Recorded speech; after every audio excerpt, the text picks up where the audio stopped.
So good afternoon, gentlemen, and I have been listening to the talks so far, so it was really interesting. And here in my 20 minutes, I'll discuss with you how developments of spectroscopy and atomic physics models and all this will be very much, will gain a lot from increasing the density and the power in the machines. So, well, you have already heard from Sergei Lebedev and our sinners about the Z pinches, the compression, the acceleration, thermalization, and of course, magnetic fields and radiation. And so this I will skip. That's what happens in any imploding plasma.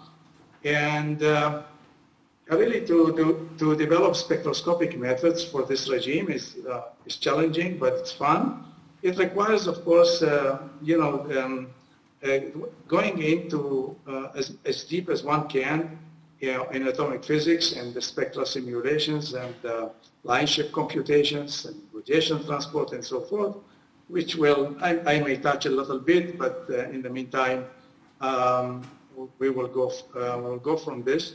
And I would like to maybe demonstrate the need or the interest that will happen if we increase the Z-pinch current by one measurement that we did, and then we'll discuss further applications. Well, the one I want to discuss is we discussed a lot that it was commonly believed that plasma accelerate, get to this R equals 0, and there stagnates and all kinetic energy goes into temperature. But it was our suspicion more than a decade ago that actually maybe not all the kinetic energy really goes into thermal energy. And therefore we were working rather hard to try to distinguish between thermal motion and hydromotion. And so at that time, the instruments were built, multi-spectroscopic systems, very high resolution, looking from various sides, and energy balance, considerations were used, and it was successful to really get the thermal energy in the ions, and this was a surprise, at least at the Weizmann. The thermal energy was really, at the beginning of the stagnation, was really only about one-tenth of the total energy, which means the hydro energy was much larger.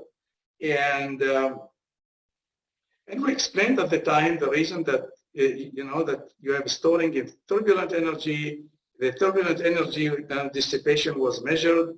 It was about 2 nanoseconds. It's too slow compared to energy exchange with electrons, and that's why at stagnation at the beginning, most of the energy is really stored in hydromotion, not in temperature. This looked to us some very important, finding, which changes a lot the understanding of stagnation. So we thought we should develop a method that will be more robust from these measurements that we did that relied on energy balance, that can be used really in higher energy HED experiments. And therefore, we have been working on developing stark shape of broadened lines and to find a way to determine the true ion temperature. It came from utilizing the effect of ion-ion coupling on the line shapes. And this effect of the ion-ion coupling, which depends obviously on the ion temperature, would give us dependence of the line shape on the true ion temperature. And already here we can see what is going to happen with higher current machines that can be built. Of course, everything is going to change. The ion coupling will change. It will depend on Z. It will depend on temperatures, on densities, and therefore any method that is developed for some system will have to be either modified or even another method is to be found for other systems, and that would be really the challenge and the interest in having a higher current machine. actually we will see it through the entire work. So here, yeah, this is again spectroscopic diagnostics, which I'm going to skip. Now you see here the line shapes that were measured. This is a neon stagnation, and you can see that there is a difference in the line shape when it comes depending on the true ion temperature because of this slight dependence on the coupling. It's really slight dependence, but if your measurements, which part of the spectroscopy is to develop high signal to noise measurements. If you have good measurements, then you can really discriminate even with very small changes in the line shape that can give you the true ion temperature. In this case, the ion temperature was 1/3 of the total, hydro temperature in this work on the star chip. And this one is really the one that we want to use for higher energy systems. Before skipping to this, I just wanted to say that at the end, the results of the new method really supported the previous result from the 2011 PRL. They were supported because they gave really similar results. The ion temperature, the green line, is much lower than the hydro temperature. Dissipation time is 2 nanoseconds. All this agreed with the two methods, which was really good to see. And now again, if we go to higher current machine, as I said, everything will change. Also, turbulence dissipation time will change, of course, because of the dependence, the strong dependence on temperature and Z. And therefore, you don't expect the same result to come from higher current machine. First of all, maybe not all the methods will work on higher current machine, but you have to make them work. You have to develop them further. But even if you can make them work, the results will be, of course, very different, and that's really interesting. So here is one sample to show you that a determination of the ion temperature at stagnations, wire array stagnations at Sandia, and wire array stagnations at Sandia were discussed by Dan Sinners today a lot, so I'm just skipping details. The experiments were made by Sandia, co-authors, and the analysis was made. And here what is really interesting is that, again, the ion kinetic energy is much larger than the ion temperature, but the ratio is not 1/10. It is really, the ion temperature is only 40% of the total Doppler energy. And the reason can be different. It's, one can discuss this. It is due to the dissipation time of the turbulence that is different, and therefore the ion gets heat at another rate. They give it to the electrons at another rate because of the higher tau IE, because of the higher temperature.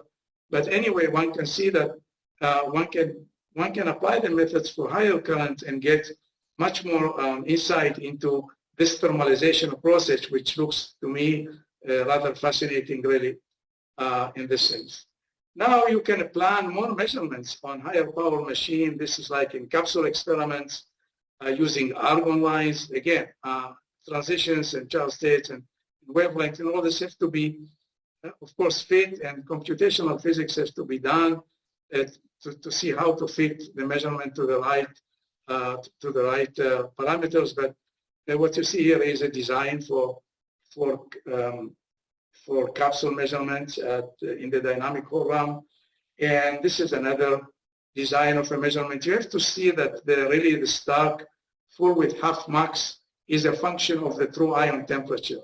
And you have to get the coupling correctly and all this. It looks complex, but it can be done because actually you can use doping. And when you use doping, you can determine the ion-ion coupling of the dopant, and therefore you can reach the applicability of the method, of this method, of the Stark method. Okay, so this is another, you can see that these lines, like the Lyman delta, is much better than the other lines in sensitivity to the true ion temperature, where I want to emphasize we're talking on the true ion temperature. Okay, now I would like to switch to another player in this field of Z pinches, thermalization, acceleration, and implosion, which is really the key player is the magnetic field. And therefore, it's very important to really study the magnetic field distribution.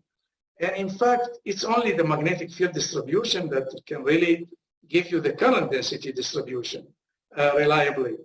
And therefore, we have been working on developing distributions of magnetic fields in Z pinches. And we use for this polarization spectroscopy in various ways. And also another very important feature is that you want your measurements that always see chordal views. You don't want to use abelian versions because Z pinches are non-uniform, and we know that. So we have been developing this method of working on different charge state distributions at different locations, and therefore we could get line intensities and line shapes from a given value of radius, even though we are looking from the side, and therefore get the magnetic field locally in R rather than without a need for abelian version. So only this and the high spatial resolution would give us details on not only the current density distribution, but also giving us dynamics of the current density distribution in a very quantitative and detailed way. We could see that at some parameters of a Z pitch, at some locations, you can have that the current really goes with the imploding plasma down to stagnation. And once at the beginning of the stagnation, the current can redistribute to far away from the stagnation to plasmas that are at larger radii, while the main plasma is continuing to implode and stagnating. The current will run out of it. So we are measuring the size of the current that is imploding, the size of the current, the magnitude that's going out, the time scales, all this is taken in a very detailed way. This phenomenon, because, models were developed to understand this. One model was based more on advection by Princeton, and the other one by Weizmann at Maron Institute in Israel, which is relying on more diffusive processes. But anyway, this really demonstrates the dependence on the size of the machine, because all these physics of advection, frozen in field or not frozen in field or diffusion, all this depends, of course, very much on the plasma parameters. So the phenomena can be entirely different in another machine, but even if they are there, the explanations can be different. So in this case, I would mention that really there were experiments on a bigger machine, and this were on MACPI, and they were done long ago, actually, and imaging technique was used by Lebedev and collaborators there. And from those imaging techniques, it was inferred that there is current restripe from the plasma to outward the plasma, to plasma that is trailing. And actually, there was also another study from the Imperial by Burdiak et al., which used voltage and current measurements, where it showed that current can flow outside the plasma in a trailing mass. So these phenomena can be related to this. It can be demonstration of this phenomena in a bigger machine, and the MACPI is bigger than the Weizmann machine. And we saw current in the trailing plasma from spectroscopy, which was published later. But what I wanted to emphasize here is this very, I would say, detailed, delicate, and quantitative dynamics that one can obtain from magnetic field measurements. Let's see. I wanted to mention one more, since Lebedev went today a lot about this lab in astrophysics in Imperial, and then also Dan Sinners mentioned fundamental science, which has to do with lab and with astrophysics. So here is plasma rotation was measured in, again, on MACPI a lot, more than a decade ago or so, and the rotation was seen. And there, this was lab astro experiments where something was made in order to produce rotation. And rotation has been dealt with also theoretically. I put here many references, experimental, in Imperial and other places in France, and also some theory by Velikovich and so forth. And in our case, we also employed magnetized plasma. And here, really, we did not expect to see rotation because we didn't do anything specific to make rotation. But we found self-generated rotation that is really produced, naturally. So this was published recently. Again, but using spectroscopy in a detailed way, we could get really the amount of velocity in the rotation, its time dependence, spatial dependence, the pressure which you can assign to this rotation, the kinetic energy that you can assign to this rotation, the effect of mitigation of instability, shear in this rotation. There is a shear in the rotation velocity, and we connected it with the help of our Princeton colleagues to isorotation that was found in other places, the twisting of magnetic fields.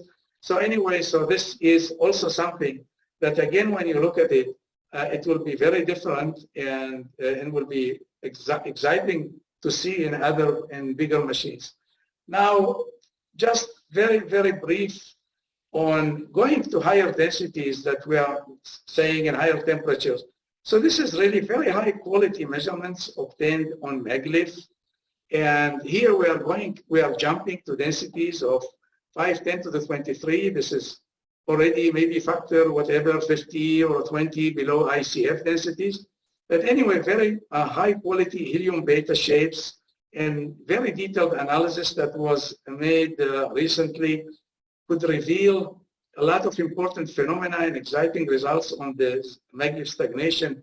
The experiments and diagnostics are by Eric Harding et al. At Sandia, very high level diagnostics that really allowed us to do this fitting and obtaining many properties of the plasma, which I really need to skip, but at least we'll have to mention. So actually, speaking of going to ICF densities, let's see how something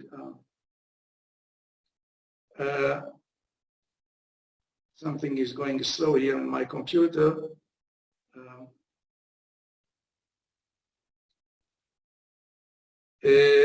Okay, this is the one.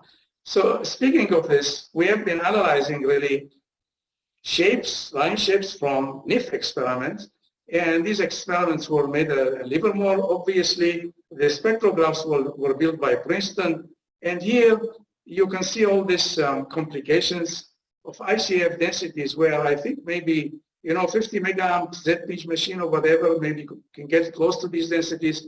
Anyway, what you see here is detailed shapes which are not only giving you the densities, they are affected by satellites. The satellites are affected by plasmas of different temperatures, and they contribute to the shape. And it's because it is subjected to various temperatures. So actually the shape can give information on the gradients of the temperature that gives the different gradients. So there is a lot of physics here that have to go. There is the potential depression, which is atomic physics issue that maybe will be touched today by Stephanie Hansen. We'll talk later on atomic physics. Anyway, these models are not complete, and they really have to be benchmarked and continue to be diagnosed. We have been working on level populations due to continuum lowering, which are affected by plasma by tunneling of bound levels into the continuum levels that change the statistical weights of the levels because of this. So there is a lot of atomic physics to develop, polarization shifts, of course, which, by the way, we see in these experiments, and we can diagnose it. And so all this will be really challenge, and atomic physics models that will have to be improved and done better. And that will be the interest and the motivation, I think, in looking at this, atomic physics and high energy density and temperature. Here, I guess I'm, yeah. Well, the concluding remarks, I think we said most of it. I didn't say that, yeah, there is some maybe well, easier access of spectroscopic measurements in Z pinches stagnation compared to ICF.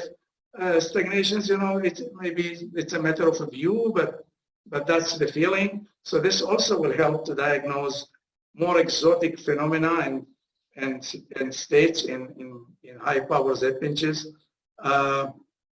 Now, of course, the densities will be different, temperatures and dissipation rates of turbulence, and I think that this will be something very important to diagnose and to compare and to benchmark the turbulence models. And there is the hydro simulations done at Imperial, or the 3D calculations by Chittenden et al.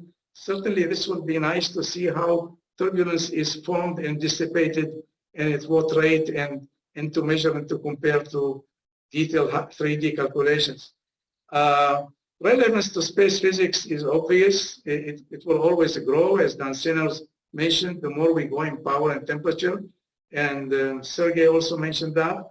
And radiation-matter interaction, well, that's the name of the game in HED plasmas. And of course, yeah, regarding spectroscopic techniques like polarization spectroscopy I mentioned and other techniques, of course, will be motivated further. So that will be, I think, great to see higher power machine. So thank you very much.